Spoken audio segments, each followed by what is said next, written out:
Good day बच्चों।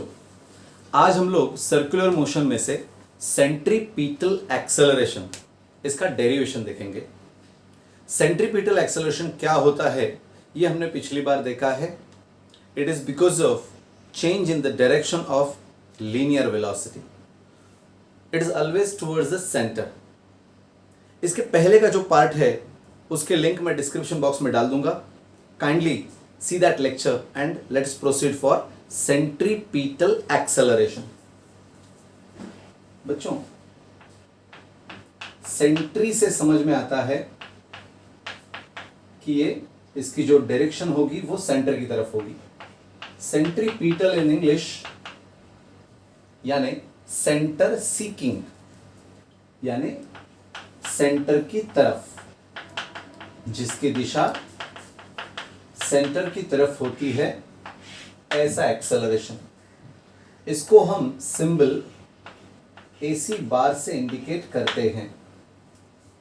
ठीक है, अब हम आज इसका फॉर्मूला डिराइव करेंगे और उसके लिए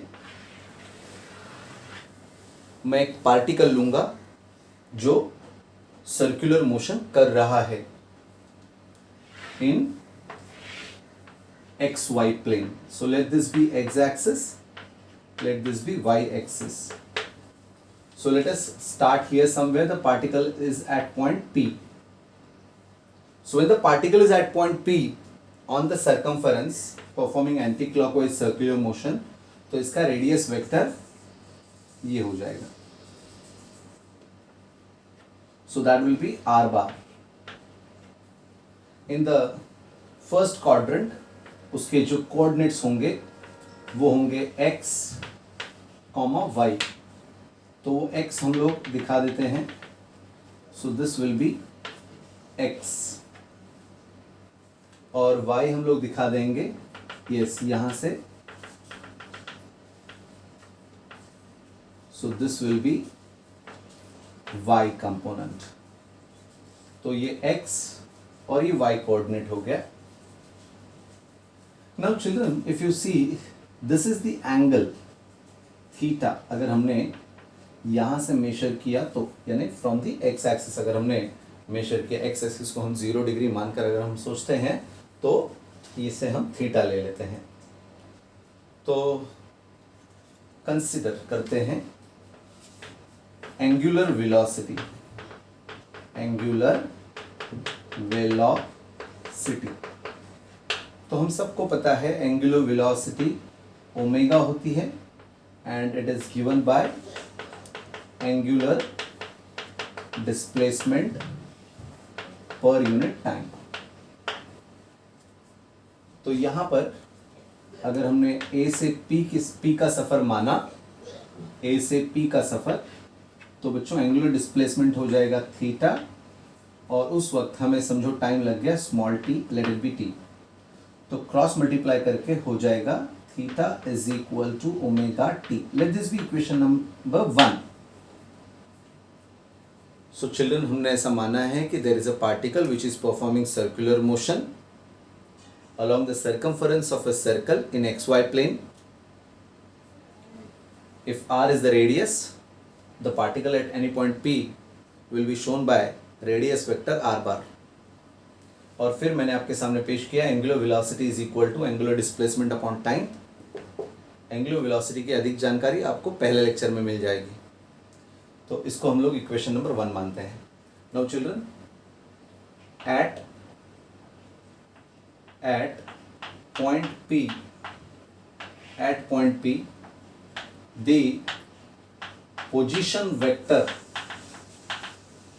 जो होता है, पोजीशन वेक्टर, यहां पे कौन है पोजीशन वेक्टर बच्चों? पोजीशन यहां है, तो वो पोजीशन दिखाने के लिए जो हमने वेक्टर ड्रॉ किया है वो है R बार। तो वो जो position vector, the position vector R bar will be, तो पोजीशन वेक्टर को हम लोग लिख सकते हैं। आप सबको पता है x एंड y के टर्म्स में किसी भी वेक्टर को अगर लिखना है तो हम लोग लिखेंगे R bar is equal to x bar plus y bar हम लिख सकते हैं। और फिर हम इसे ऐसे लिख सकते हैं क्या, देखो R bar is equal to x i cap and y j cap. तो हमने क्या किया, मैग्नीट्यूड और डायरेक्शन को अलग अलग कर लिया। एक्स एक्सिस की डायरेक्शन आई कैप से दिखाते हैं और वाई एक्सिस की डायरेक्शन जे कैप से। जेड एक्सिस के लिए के cap. Thank you, very good बच्चा लोग। तो हम लोग अभी फिलहाल इसको ऐसे ही रखेंगे और ये हमारा दूसरा इक्वेशन हो गया। अब हम लोग तीसरे पॉइंट में जाएंगे। अब हम लोग जा रहे हैं, if this is the centre, इस पॉइंट को हम M ले लेंगे, इसको N ले लेते हैं। तो हमें जाना है इन ट्रायंगल PCN में, इन ट्रायंगल PCN में हम पहले साइन थीटा के पास जाते हैं। तो हमें क्या मिलेगा, देखो इस ट्रायंगल में sine theta, sine is the ratio of opposite side and hypotenuse. तो ये थीटा की जो अपोजिट साइड है वो है PN। क्या मैं PN की जगह पे y लिख सकता हूं? हाँ, यस। तो हम लोग लिखेंगे y अपॉन हाइपो। हाइपो दिख रहा है r बार, उसमें से क्या लिखेंगे, सिर्फ r, क्योंकि जब हम थीटा की रेशो लिखते हैं तो हमें सिर्फ साइड लिखना पड़ता है। तो हम लोग लिख सकते हैं therefore y is equal to r sine theta. इसी तरह से cos थीटा बताइए बच्चों, चलिए cos थीटा बताइए। cos theta is equal to, yes, कौन सी साइड होती है cos थीटा में? Adjacent side upon hypo. तो एडजेसेंट साइड हो जाएगी x upon r। Therefore x की वैल्यू मिल गई r cos थीटा। ठीक है, चलो अभी ध्यान देना, इनको हम 3 और इसको हम 4 बोलेंगे। तो हम लोग अब लिखने वाले हैं, देखो फ्रॉम 1 2 3 आनी 4 और 4। तो फ्रॉम 1 2 3 एंड 4 से हम लोग क्या लिख सकते हैं, R bar is equal to x. X क्या है बच्चों, आर कॉस थीटा। थीटा क्या है, ओमेगा टी, क्योंकि हमने चारों इक्वेशन को एक साथ कंसिडर करना है। तो हम लोग लिख सकते हैं आर कॉस, है ना, और थीटा की जगह पे ओमेगा टी। ठीक है, तो ये ओमेगा टी आ गया। इसको हम लोग ना अगर हम ब्रैकेट में लिखेंगे तो बेटर है, नहीं तो भी चलेगा, plus R sine omega t. ये बहुत इंपॉर्टेंट है because this is the position vector. अब जरा ध्यान दीजिए, इसके आगे का जो स्टेप्स हैं उसको समझिए। एक बार वो समझ लिया तो इसके आगे का सफर बहुत आसान है। ये इंट्रोडक्टरी पार्ट है, सेंट्रीपिटल एक्सेलरेशन हमें जाना है। आप सबको पता है एक्सेलरेशन क्या होता है? Acceleration is change in velocity with respect to time. फिर वेलोसिटी क्या होगी, क्योंकि देखो एक्सेलरेशन चाहिए तो वेलोसिटी पाइजे, वेलोसिटी चाहिए आपको, तो वेलोसिटी कैसे मिलेगी बोलो? Correct, displacement upon time, displacement upon time. तो अब बच्चों जरा ध्यान देना, काइंडली पे अटेंशन। इस सर्कुलर मोशन में यहां पे आपका पार्टिकल है आर बार पॉइंट पी पर, अगर वो पी से थोड़ा भी आगे जाता है तो ये हो जाएगी डिस्प्लेसमेंट, ये R1 बार, तो ये हो जाएगा R2 बार। तो चलो इसमें ट्रायंगल लॉ अप्लाई करो। देखो डिस्प्लेसमेंट यहां पर है, यहां पर, क्योंकि पार्टिकल यहां गया है, मतलब P1 से लेकर P2 तक। तो डिस्प्लेसमेंट अगर हमें चाहिए तो हमें क्या चाहिए, P1 P2। Displacement P1 P2 है, तो हमें displacement P1 P2 triangle law से फाइंड करना है। तो क्या होगा बताओ, ट्रायंगल लॉ अप्लाई करो। क्या होता है triangle law? Two vectors in same order. तो ये देखो two vectors in same order है, एक और ये दूसरा, तो हमें मिलेगा R1 बार प्लस P1 P2 बार और इज इक्वल टू, ये होगा रिजल्टेंट वेक्टर R2 बार। अब मुझे इसमें इंटरेस्ट है, ध्यान देना डिस्प्लेसमेंट क्या बन जाएगा। मैं इस डायग्राम को हटा रहा हूं, ठीक है, ध्यान दो, हमें डिस्प्लेसमेंट में इंटरेस्ट है। तो वो हो गई ये displacement P1 P2 bar will be actually R2 bar minus R1 बार। अब हमारे पास R बार आ गया है, बस इसको क्या बनाना है, R2 बार माइनस R1 बार, यानी क्या बनाना है, dr बार। ये होता है डिस्प्लेसमेंट। तो आज के बाद याद रखना, dr बार मतलब डिस्प्लेसमेंट P1 P2, ये बहुत इंपॉर्टेंट है। अब हमें इस R बार को क्या करना है, dr बार बनाना है। यानी क्या करना है, इसको थोड़ा सा चेंज करेंगे। अरे जैसे इसको चेंज करेंगे, R तो चेंज नहीं होगा, लेकिन आप सबको पता है ओमेगा टी चेंज होगा, क्योंकि एंगल थोड़ा सा चेंज हो जाएगा। जैसे ही पार्टिकल आगे जाएगा थीटा चेंज होगा, थीटा चेंज होगा यानी ओमेगा टी चेंज होगा, ये ओमेगा टी भी चेंज होगा। तो आइए देखते हैं, इन चेंजेस को हम लोग फिजिक्स में और मैथ्स में कहते हैं डेरिवेटिव। क्या, डेरिवेटिव, हाँ, ये मैथ्स में होता है। तो इसके बारे में अधिक जानकारी फिजिक्स के जो इंट्रोडक्टरी लेक्चर, जो नीट के बच्चे हैं जिनको मैथ्स नहीं होता, उन बच्चों के लिए एक मैथ्स का लेक्चर्स हमें लेने पड़ेंगे जिसमें डेरिवेटिव और इंटीग्रेशन सिखाया जाएगा। अभी लेकिन हम इसको आगे बढ़ाते हैं, डेरिवेटिव करना है, यानी इस आर बार को के अंदर अगर छोटा सा चेंज होता है तो वो कैसे करेंगे। तो उसके लिए कुछ फॉर्मूले हमें अप्लाई करनी पड़ती है। आप ध्यान दीजिए, मैं एक एक करके समझाता हूं, प्लीज पे अटेंशन। तो चौथा पॉइंट, डेरिवेटिव को हम फिजिक्स में डिफरेंशिएशन भी कहते हैं। तो डिफरेंशिएटिंग,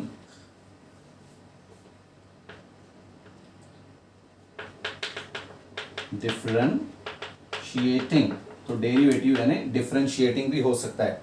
डिफरेंशिएटिंग अबव इक्वेशन यानी ऊपर वाला इक्वेशन, अबव इक्वेशन विथ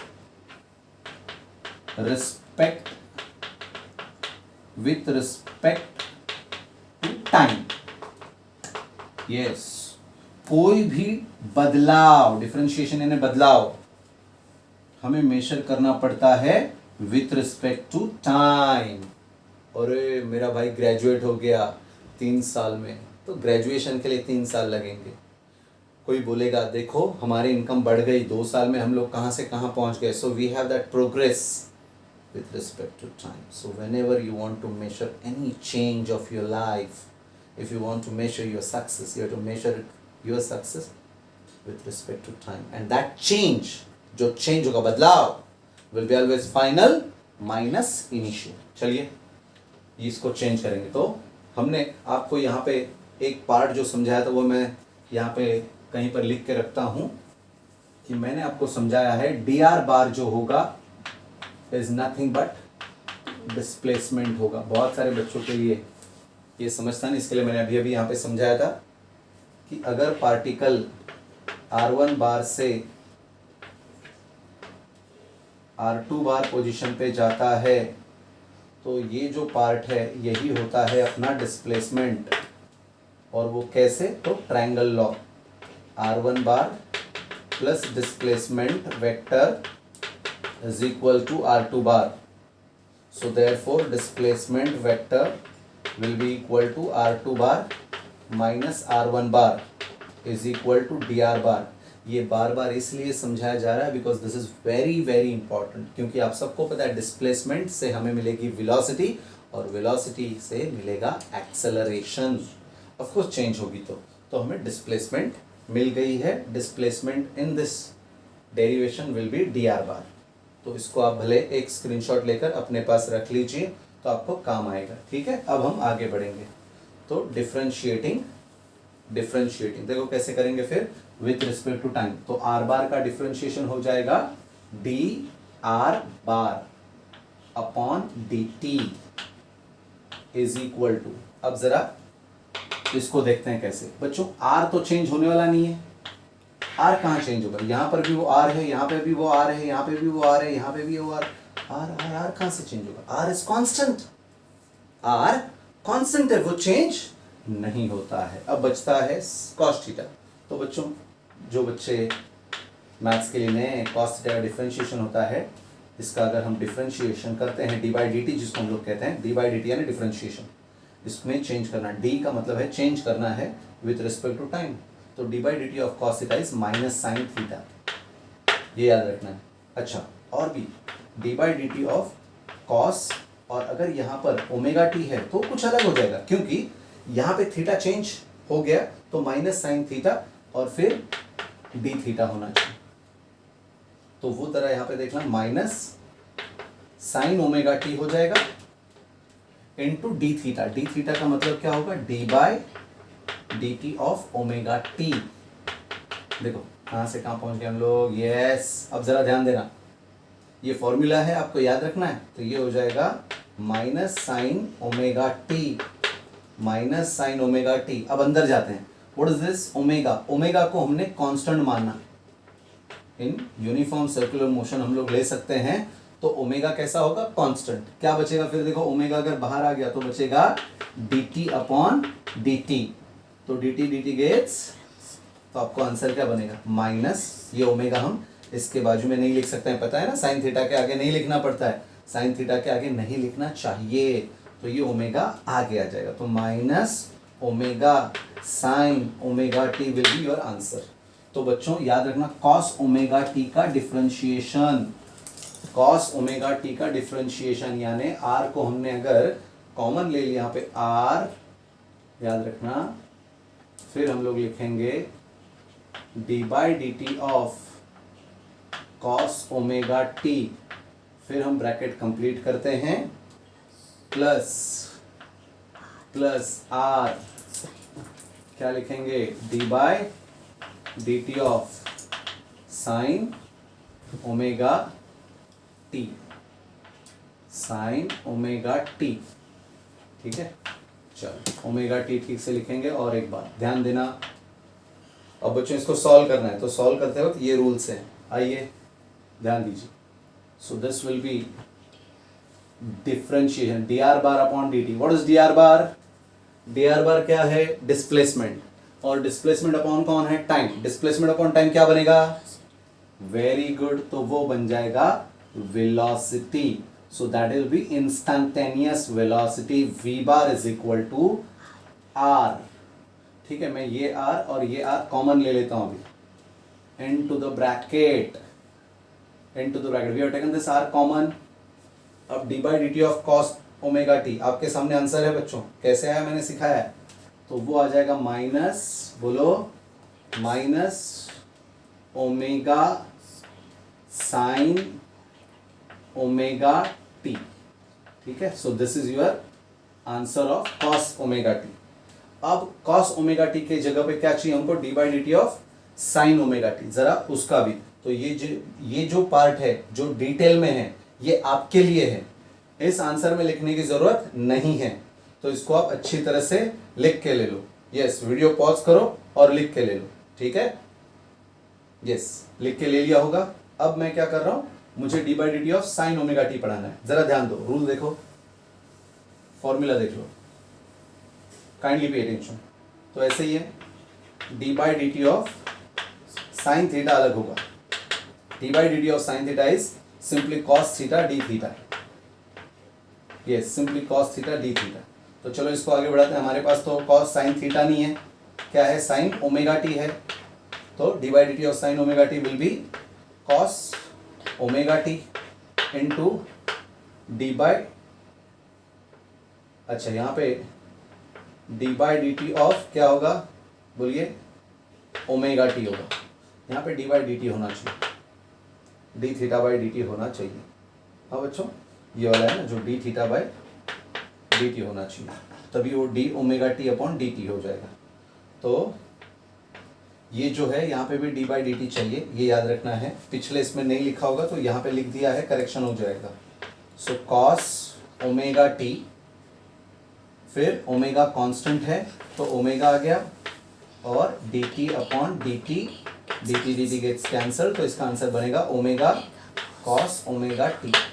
तो यहाँ पे आ जाएगा plus omega cos omega T, ठीक है। चलो अब ये भी आपको यस कहीं पे लिख के रखना पड़ेगा, तो आपको समझ में आएगा, वरना नहीं आएगा बच्चों।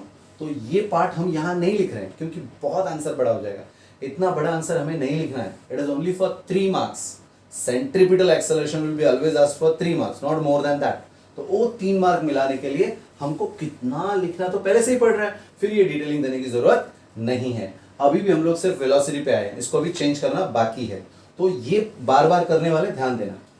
Let us begin. तो ये हटा दिया, अब आगे बढ़ेंगे। Kindly pay attention all of you. So children, हमारे पास वी बार आ गया, ठीक से लिखते हैं। वी बार इज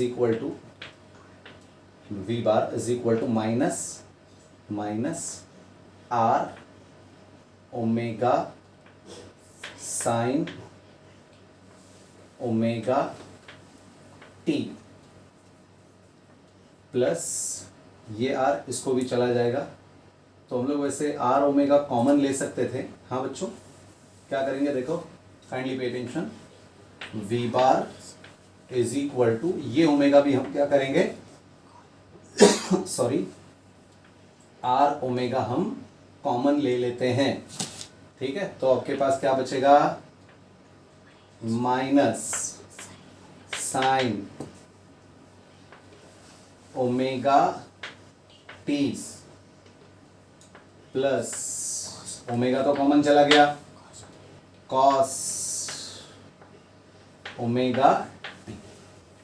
ये देखो ओमेगा कैसे लिखा है, ओमेगा टी, ठीक है। फिर आगे बढ़ेंगे हम लोग। अब हमें वेलोसिटी मिली है, हमें क्या चाहिए, एक्सेलरेशन चाहिए।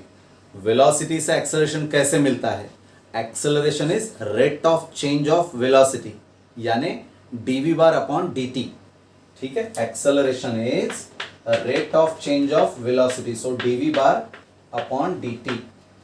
तो याद रखना है द इंस्टेंटेनियस एक्सेलरेशन। अब हम लोग वो पॉइंट हम लोग लिख रहे हैं, ध्यान देना आप लोग। The instantaneous acceleration is given by, बच्चों इंस्टेंटेनियस का मीनिंग होगा एक पर्टिकुलर इंस्टेंट पर, फिक्स्ड वक्त पर, और बहुत ज्यादा वक्त होगा तो हम एवरेज एक्सेलरेशन लेते हैं। If the time interval is large we take average acceleration. If at a particular time we want, it will be instantaneous acceleration, और वो instantaneous acceleration के लिए a bar is equal to very small change in velocity upon time interval required for that change. इसको solve करेंगे, चलो। So therefore a bar is equal to d by dt of v bar। अब v bar लिख लेता हूँ। v bar हमारे पास ready है, r omega bracket minus sign omega t plus cos omega T, ठीक है। चलो फिर क्या कर सकते हैं, ध्यान देना। A bar is equal to, now this r and omega r constant, r and omega constant, तो आर ओमेगा वैसे ही बाहर आ गए। अंदर क्या होगा, minus sine, yes minus sine. Sine omega t का क्या बनेगा बताओ, साइन ओमेगा टी का डिफरेंशिएशन बोलो, साइन ओमेगा टी का डिफरेंशिएशन, साइन का बनेगा cos omega t into omega t का डिफरेंशिएशन क्या बनता है, t. Is that clear, omega t का टी बना, नहीं समझा, नहीं समझा तो क्या करना चाहिए था, D by d t of omega T, तो ओमेगा कांस्टेंट बाहर आ जाएगा, डी टी कैंसल। तो इस तरह से यहां पे बचेगा सिर्फ टी, इज ओ सॉरी यहां पे बचेगा सिर्फ ओमेगा। इज दैट क्लियर बच्चों, तो हमारा आंसर आ रहा है ओमेगा कॉस ओमेगा टी। तो यहां पे आएगा साइन ओमेगा टी का कॉस ओमेगा टी, और क्या आएगा, यस एक ओमेगा आएगा, तो वो ओमेगा यहां पे लिख दिया, ठीक है। उसी तरह से चलिए यहां पे आ जाएगा प्लस कॉस ओमेगा टी का क्या होता है, माइनस साइन ओमेगा टी, तो यहां पे आएगा माइनस साइन ओमेगा टी, और ओमेगा टी का क्या बचेगा, ओमेगा टी का डिफरेंशिएशन ओमेगा, है ना। तो ये आपका यहां तक आंसर आ गया। ओहो क्या बात है, फिर से ओमेगा कॉमन है और सर माइनस साइन भी कॉमन है, तो we get a bar is equal to, ये माइनस पहले कॉमन ले लिया तो माइनस आर पहले से ही था, एक ओमेगा पहले से ही है और एक ओमेगा बाहर आ रहा है, तो it will be minus R omega square. Is that clear बच्चों। अच्छा हम एक काम करते हैं आसान होने के लिए, यहां पे हम माइनस साइन ले लिए और ओमेगा स्क्वायर ले लेते हैं और फिर ये r अंदर चला जाएगा समझो, तो r cos omega t plus r sin omega t। अब इसको ठीक से देखो, r हमने अंदर लेकर गए, we have taken the r inside the bracket. देखो इसको देखते रहो देखते रहो देखते रहो देखते रहो। अरे कहाँ है ये पूरा का पूरा कहीं पे ब्लैक बोर्ड पे दिख रहा है? हाँ हाँ हाँ हाँ, कहीं पे दिख रहा है। चलो बच्चों, कहाँ पे दिख रहा है? कम ऑन, यस, ये देखो दिख रहा है, ये दिख रहा है, ये सेम है। देखो देखो देखो देखो देखो देखो, r cos omega t, r cos omega t plus r sin omega plus r sin omega t। तो यहां पे लिख सकता हूं r बार। आ गया रे फॉर्मूला। अरे समझे ना? It's very easy, it's very easy provided you understand maths, provided you understand maths। so we have got a bar is equal to minus omega square r bar। ये बहुत इंपॉर्टेंट इक्वेशन क्या दर्शाता है ये? अगर कोई सर्कुलर मोशन कर रहा है, सेंटर यहां पर है, पार्टिकल यहां पर है, सेंटर यहां पर है, पार्टिकल यहां पर है, आर बार कहां होगा? यस ऑलवेज बेटा टुवर्ड्स द पार्टिकल। और ये आर बार को, इस आर बार को मैं ए बार माइनस यानी अपोजिट हूं, तो ये देखो ए बार यहां पे आएगा। कहां पर आएगा? सेंटर की तरफ आएगा, इसीलिए इसका नाम क्या पड़ा? Centripetal acceleration. So the negative sign indicates that a bar is opposite to are bar, therefore it will be called as centripetal acceleration. तो ये एसी बार तभी बनता है जब आप इसे बोलोगे, यस एसी बार बोलोगे। सेंट्रीपिटल क्यों बना? क्योंकि A bar is opposite to are bar. Opposite कैसे पता चला? माइनस साइन से। तो याद रखना ये सेंट्रीपिटल एक्सेलरेशन इस माइनस साइन की वजह से बना और इसका नाम पड़ा सेंट्रीपिटल एक्सेलरेशन। कैसा लगा? मजा आ गया? बहुत इंपॉर्टेंट इक्वेशन है, बहुत ही इंपॉर्टेंट इक्वेशन है सेंट्रीपिटल एक्सेलरेशन। इस सेंट्रीपिटल एक्सेलरेशन के अलग अलग आप फॉर्म बना सकते हो by using our v is equal to R omega. अगर v is equal to R omega use करोगे तो आपको और कुछ फॉर्मूले मिलेंगे। AC is equal to v square upon R, या फिर AC is equal to v omega. ये इक्वेशंस इसी से बनेंगे। यस इसके लिए क्या यूज करेंगे आप? इसका एक ओमेगा और आर की जगह पे क्या डालेंगे? V, तो V ओमेगा बनेगा। और फिर ओमेगा की जगह पे अगर हमने V बाय आर डाल दिया तो आपको मिलेगा V स्क्वायर बाय आर। तो सेंट्रीपिटल एक्सेलरेशन एक फॉर्मूला, दो फॉर्मूला, तीन फॉर्मूले होते हैं, ठीक है। लेकिन vector forms are very important. ये तो आप कभी भी बना सकते हो, अपने टेक्स्ट बुक में से देख के लिख सकते हो, ठीक है। तो टुडे आज हमने कंप्लीट किया सेंट्रीपिटल एक्सेलरेशन 3 मार्क्स के लिए, वेरी इंपॉर्टेंट। अगर आपको ये पूरा समझ में आया हो तो बहुत अच्छी बात है। अगर किसी को ऐसा लगा हो कुछ डाउट है तो कमेंट सेक्शन में कृपया अपना डाउट लिखिए। मैं शांताराम सर आपका डाउट पूरा क्लियर करूंगा, नंबर 1। दूसरी बात, आपको अगर ये अच्छा लगा हो, अंडरस्टैंड हुआ है, तो कृपया लाइक और सब्सक्राइब कीजिए, ठीक है। मैं शांताराम सर अलविदा लेता हूं सेंट्रीपिटल एक्सेलरेशन 3 मार्क्स के लिए, ठीक है। Have a good day.